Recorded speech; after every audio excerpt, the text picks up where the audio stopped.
बिस्मिल्लाहिर्रहमानिर्रहीम। अस्सलाम वालेकुम स्टूडेंट्स, वेलकम बैक। जी स्टूडेंट्स, आज हम इस वीडियो में चैप्टर नंबर 14 क्लास 10th के आखिरी दो न्यूमेरिकल्स करने जा रहे हैं। इससे पहले हमने 9 न्यूमेरिकल जो वो कंप्लीट कर लिए हैं, तो उन न्यूमेरिकल्स की वीडियो का जो लिंक है वो आपको नीचे बॉक्स में प्रोवाइड कर दिया गया है। तो चलिए स्टूडेंट्स स्टार्ट करते हैं जी आज का टॉपिक। तो न्यूमेरिकल नंबर 10 है, A 100 watt lamp bulb and a 4 kilowatt water heater are connected to a 250 volt supply. Calculate current which flows in each appliance and B resistance of each appliance when in use. अब question है कि हमारे पास एक 100 वाट का bulb है, जैसे कि ये फ़र्ज़ करें ये बल्ब है, और ये हमारे पास एक वाटर हीटर है, और इन दोनों को हमने जो वो एक 250 वोल्ट सप्लाई के साथ जो वो जोड़ा हुआ है। ठीक है, तो हमें इन दोनों अप्लाइंसेस की एक तो पावर्स दी गई हैं। इसकी जो पावर है वो है 100 वाट, और इस हीटर की जो पावर है वो हमारे पास है बेटा 4 किलो वाट। ओके, और इन दोनों को हमने जो है वो एक 250 वोल्ट के साथ जोड़ दिया हुआ है। अब मालूम ये करना है कि इन दोनों अप्लाइंसेस में से, इन दोनों डिवाइसेस में से करंट कितना फ़्लो हो रहा है। एक तो हमने वो करंट मालूम करना है, और दूसरा इस बल्ब की और इस वाटर हीटर की जो रेजिस्टेंस है वो हमने मालूम करनी है। तो दो चीज़ें हमने मालूम करनी है। ठीक है, करंट और रेजिस्टेंस फॉर बल्ब, करंट और रेजिस्टेंस फॉर वाटर हीटर। ठीक है, अच्छा, अब फ़र्ज़ करें कि वो करंट जो कि अब क्योंकि ये दोनों जुड़े हुए हैं पैरेलल कॉम्बिनेशन में, ठीक है, और पैरेलल कॉम्बिनेशन की स्पेशलिटी ये होती है कि उसमें जो करंट है वो डिवाइड हो जाता है, और जो वोल्टेज है वो हर डिवाइस को, हर अप्लाइंसेस को एक जैसा मिलता है। जितना बैटरी का पोटेंशियल होता है, जितना सोर्स का पोटेंशियल होता है, उतना पोटेंशियल जब वो डिवाइसेस को मिलता है, और करंट जब वो डिवाइड हो जाता है। तो फ़र्ज़ करें जो करंट है जो कि बल्ब में से फ़्लो होगा, उस करंट को हम बोल देते हैं बेटा I1। ठीक है, और जो हीटर में से करंट फ्लो होगा उसको हम बोल देते हैं I2। तो ये दोनों हमने करंट मालूम करने हैं। ठीक हो गया, और दूसरे नंबर पे इसकी रेजिस्टेंस को हम बोल देते हैं R1, और इसकी जो रेजिस्टेंस है उसको हम बोल देते हैं बेटा R2। ठीक हो गया, तो ये हमने दो चीज़ें हमने इसके लिए मालूम करनी है। ओके, अब डाटा निकालते हैं कि डाटा में हमें गिवन क्या क्या है। एक तो हमें गिवन है जी दोनों की पावर कितनी है।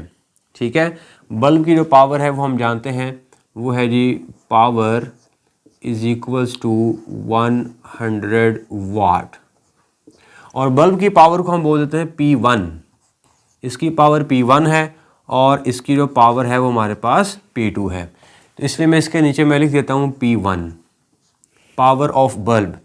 उसके बाद हमें गिवन है पावर ऑफ वाटर हीटर, तो पावर उसको बोलेंगे P2 is equals to 4 kilo है, तो किलो ख़त्म करेंगे तो हमारे पास आ जाएगा 4000 वाट। ठीक है, और दोनों को हमने जोड़ा हुआ है जी 250 वोल्ट सप्लाई के साथ, तो ये हमारे पास आ गया 250 वोल्ट। ठीक है जी, ओके। अब हमने मालूम करना है कि बल्ब में से करंट कितना फ़्लो हो रहा है और बल्ब की रेजिस्टेंस कितनी है। इसको हम बोल देते हैं I1। I1 हमने मालूम करना है, और हमने मालूम करना है R1। उसके बाद हमने मालूम करना है कि हीटर में से करंट कितना फ़्लो हो रहा है, वो हम उसको बोलेंगे I2, और हीटर की जो रेजिस्टेंस है वो हमारे पास है R2। ठीक है, तो ये हमने 4 चीज़ें मालूम करनी है। ओके, अब फार्मूला हम कौन सा इस्तेमाल करेंगे। तो जब हमने करंट मालूम करना है तो करंट के लिए हम फार्मूला क्या इस्तेमाल करेंगे, और रेजिस्टेंस के लिए फार्मूला क्या इस्तेमाल करेंगे। ओके, अब अगर आप गौर से देखें, हमें पावर और वोल्टेज दी हुई है, और करंट हमने मालूम करना है 2 बार। ठीक है, तो जब हमने करंट मालूम करना है तो पावर और वोल्टेज और करंट, तो वो फार्मूला पावर का हम इस्तेमाल करेंगे जिसमें पावर आती हो, वोल्टेज आता हो और करंट आता हो। तो वो फार्मूला हमारे पास है P is equals to V I. तो इस फार्मूले को यूज़ करते हुए हम यहाँ से निकालेंगे बेटा current I is equals to P over V. ठीक हो गया। तो ये वाला फार्मूला इस्तेमाल करके हम मालूम कर लेंगे करंट। अब रह गया रेजिस्टेंस। तो रेजिस्टेंस के लिए हम कौन सा फार्मूला इस्तेमाल करेंगे? तो अब रेजिस्टेंस के लिए अब दोनों जो ऑब्जेक्ट्स हैं वो लगे हुए हैं पैरेलल कॉम्बिनेशन में। ठीक है। तो अब जो रेजिस्टेंस है उसके लिए हमारे पास जब वो फार्मूला बन सकता है, पावर का भी हम फार्मूला इस्तेमाल कर सकते हैं। ठीक है, पावर का फार्मूला भी हम इस्तेमाल कर सकते हैं, या हम ओहम्स लॉ का जो फार्मूला है वो इस्तेमाल कर सकते हैं। दोनों ही हम जब वो इस्तेमाल कर सकते हैं। तो अगर हम ओहम्स लॉ को इस्तेमाल करें तो ओहम्स लॉ का जो फार्मूला है वो हम जानते हैं V is equals to I into R. और यहाँ से अगर हम R निकालेंगे तो R is equals to V over I. लो जी, ये दोनों फार्मूले इस्तेमाल करके हम जब वो रेजिस्टेंस फाइंड कर सकते हैं। ठीक हो गया। So this formula is used for resistance and this formula is used for current. Okay, अब मैंने ये दोनों अलग अलग जब फाइंड करूँगा, यहाँ पे मैं बल्ब के लिए फाइंड करूँगा और यहाँ पे मैं हीटर के लिए फाइंड करूँगा। ओके जी, तो अब मैं मालूम करता हूँ कि बल्ब के लिए करंट के बल्ब में कितना करंट फ्लो होगा और बल्ब के अंदर जो लगा हुआ फिलामेंट होता है उसकी रेजिस्टेंस कितनी होगी। ठीक है, तो अब मैं लिखता हूँ वो फार्मूला करंट मालूम करने के लिए बल्ब में से करंट कितना फ्लो हो रहा है। तो वो हमारे पास है बेटा I is equals to, formula है I is equals to P over V, P over V। Okay, अब जो P है वो बल्ब के हम यूज़ करें, तो बल्ब के लिए जो पावर है उसको हमने P1 लिखा हुआ था, इसलिए मैं इसको यहाँ पे लिख दूंगा बेटा P1। और जो बल्ब में करंट फ्लो हो रहा है उसको मैं लिखूंगा I1। ठीक है, इज इक्वल्स टू, अब P1 हमारे पास कितना है, वो है 100 और वोल्टेज हमारे पास कितना बेटा, वो है 250। ये कैंसिल हो गया। अब इसको मैं डिवाइड करता हूँ 10 डिवाइडेड बाई 25। तो ये बेटा मेरे पास आएगा 0.4 ampere. So I1 is equals to 0.4 ampere. तो ये बल्ब में से करंट फ्लो हो रहा है। ठीक हो गया। अब हम मालूम करेंगे बल्ब की रेजिस्टेंस कितनी है। तो रेजिस्टेंस के लिए हम बेटा ये वाला लगाएंगे formula R is equals to V over I। So R is equals to V upon I। अब चूंकि बल्ब की जो रेजिस्टेंस है उसको हमने R1 बोला हुआ है और करंट को हमने I1 बोला हुआ है, इसलिए हम यहाँ पे लिखेंगे I1 और करंट के लिए I1।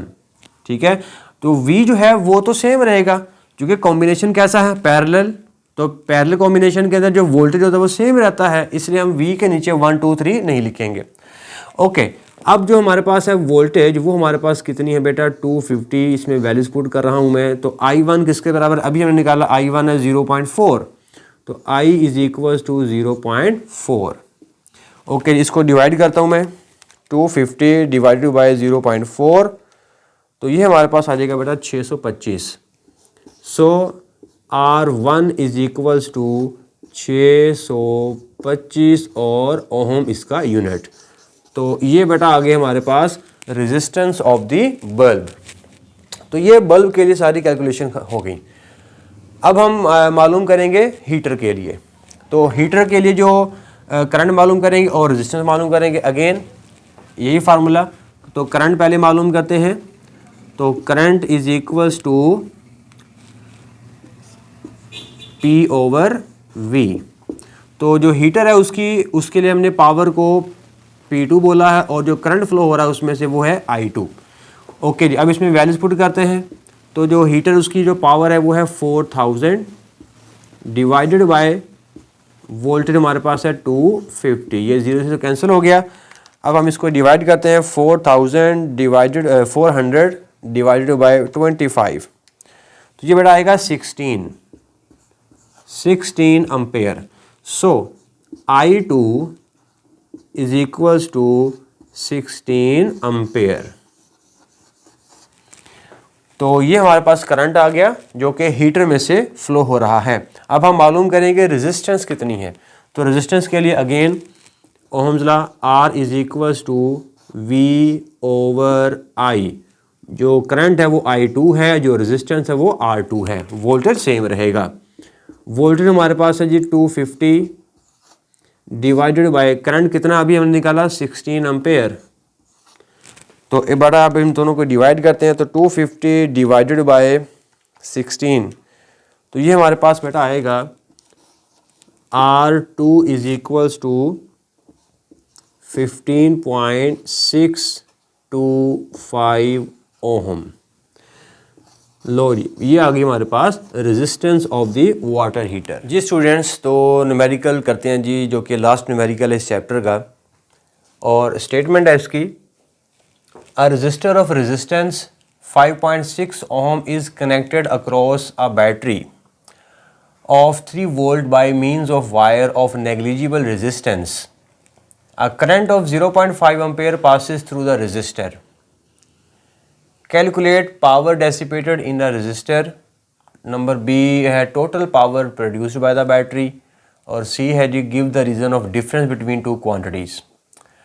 ओके, क्वेश्चन ये है कि हमारे पास एक रेजिस्टर है जिसकी रेजिस्टेंस आपको दी हुई है 5.6 ओहम, ठीक है, अ resistor of resistance 5.6 ohm.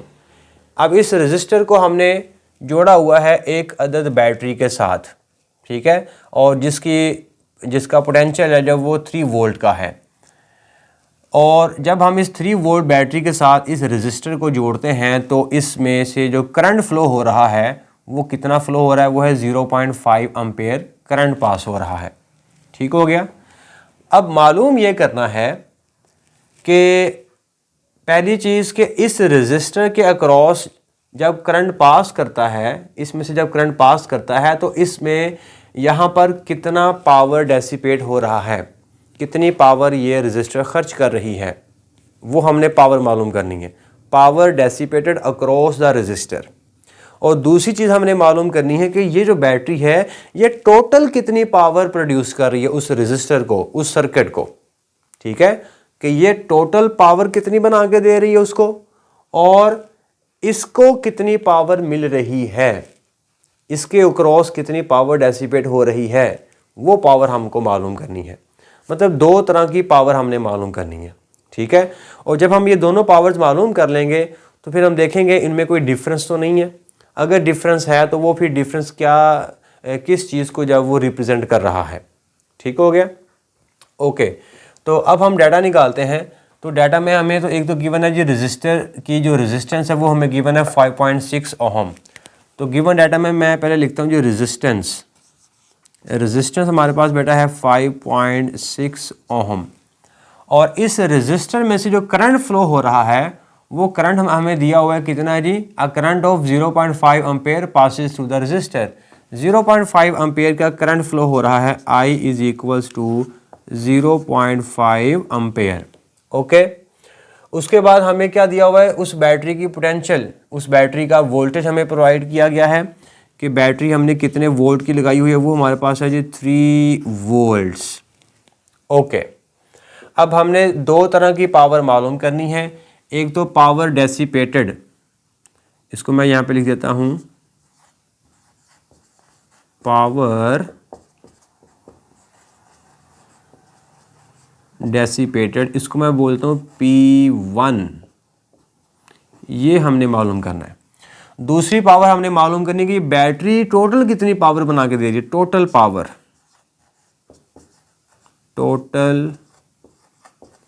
Power, इसको मैं बोल देता हूँ बेटा P2।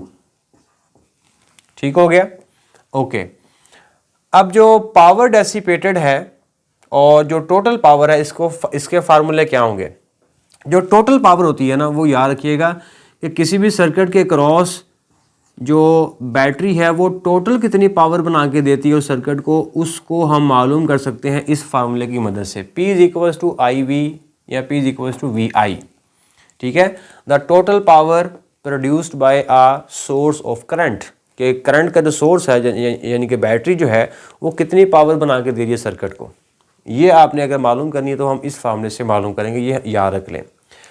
दूसरा हमने मालूम करना है कि इस रेजिस्टर के क्रॉस कितनी पावर है। ठीक है, इस रेजिस्टर के क्रॉस कितनी पावर है।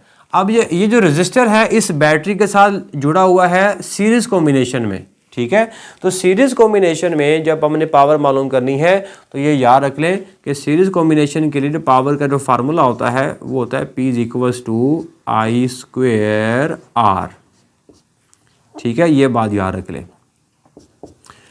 P = I²R for series combination और P = V²/R, ये जो फार्मूला है P = V²/R वो है पैरेलल कॉम्बिनेशन के लिए। अगर आपने पैरेलल कॉम्बिनेशन में पावर मालूम करनी है हर रजिस्टर के क्रॉस, फिर हम लगाएंगे V²/R। और अगर आपने सीरीज कॉम्बिनेशन में रजिस्टर के क्रॉस पावर मालूम करनी है तो फिर हम ये वाला फार्मूला इस्तेमाल करेंगे, ये बात याद रख लें। ओके, अब मैं सबसे पहले मालूम करूंगा बेटा टोटल पावर, कि बैटरी टोटल पावर कितनी बना के दे रही है, पहले मैं वो मालूम करूंगा, ठीक है। उसके लिए मैं लगाऊंगा पहला फार्मूला टोटल पावर के लिए, P = मैं यहाँ पे लिख लेता हूँ ऊपर, फॉर टोटल पावर, कि टोटल पावर मालूम करनी है तो उसके लिए मैं यूज़ करूँगा P = VI, ठीक है। ओके, इसमें मुझे V का पता है, वोल्टेज हमारे पास कितनी है बेटा 3, और करंट कितना फ्लो हो रहा है उस पूरे सर्किट के अंदर वो हमारे गिवन है 0.5। अब हम दोनों को मल्टीप्लाई करेंगे तो पावर हमारे पास बेटा आएगी P = 1.5 वाट। लो जी, ये है जी वो पावर जो कि बैटरी प्रोवाइड कर रही है टोटल पावर इस सर्किट को, यानी कि इस रेजिस्टेंस को। अब हम देखना चाहते हैं कि ये जो रेजिस्टेंस है ये कितनी पावर जब वो ले रहा है, ठीक है। बैटरी तो बना के दे दी पावर 1.5 वाट की।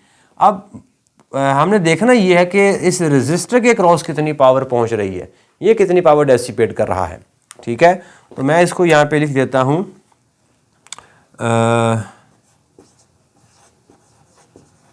Power across resistor. तो उसके लिए हम लगाएंगे दूसरा वाला फार्मूला P = I²R। इसमें I भी मुझे गिवन है 0.5 और इसका मैं ले लूँगा स्क्वायर मल्टीप्लाई बाय उस रेजिस्टर की जो रेजिस्टेंस है वो है 5.6। अब आप इनको मल्टीप्लाई करेंगे तो हमारे पास बेटा जवाब आएगा 1.4 वाट। लो जी, ये पावर है जी उस रेजिस्टर को मिल रही है। अब बैटरी बना के दे रही है 1.5 वाट, उस रेजिस्टर तक पहुंच रही है 1.4 वाट, डिफरेंस कितना है, ठीक है। तो हम यहां पे लिख लेते हैं डिफरेंस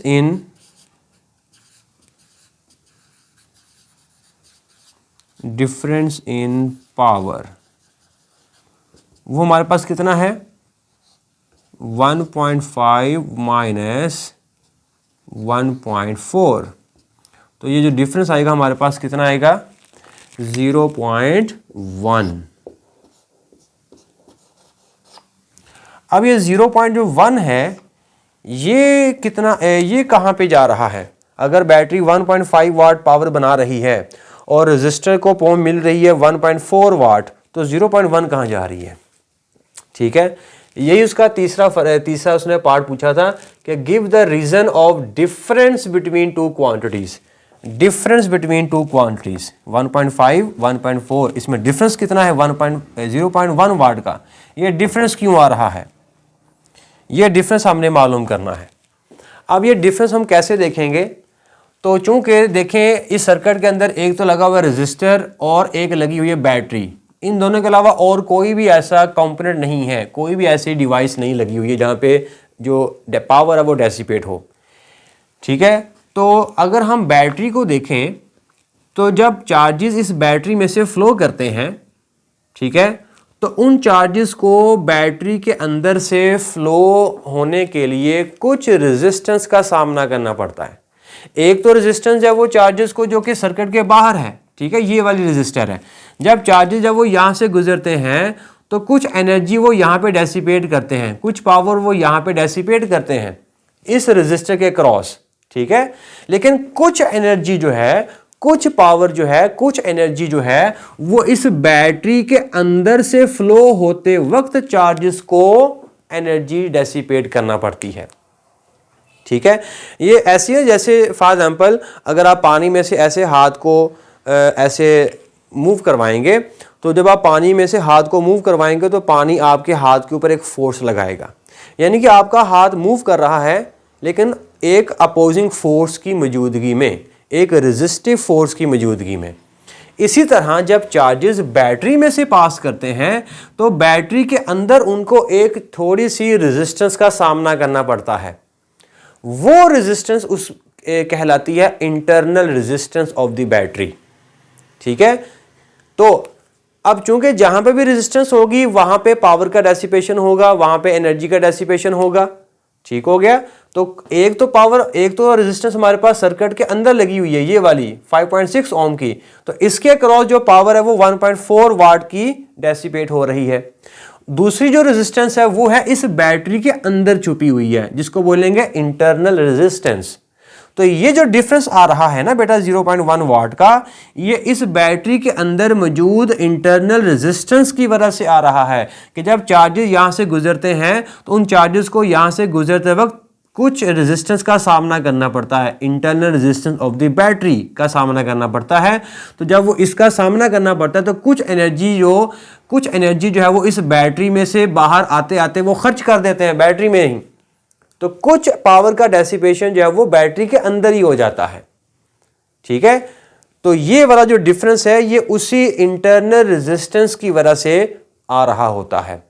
ठीक हो गया, क्लियर हो गया कि जो डिफरेंस आ रहा है पावर्स के अंदर ये क्यों आ रहा है, क्योंकि बैटरी ने 1.5 बना के दे दिया है लेकिन रेजिस्टर को कितना मिल रहा होता है 1.4 वाट का।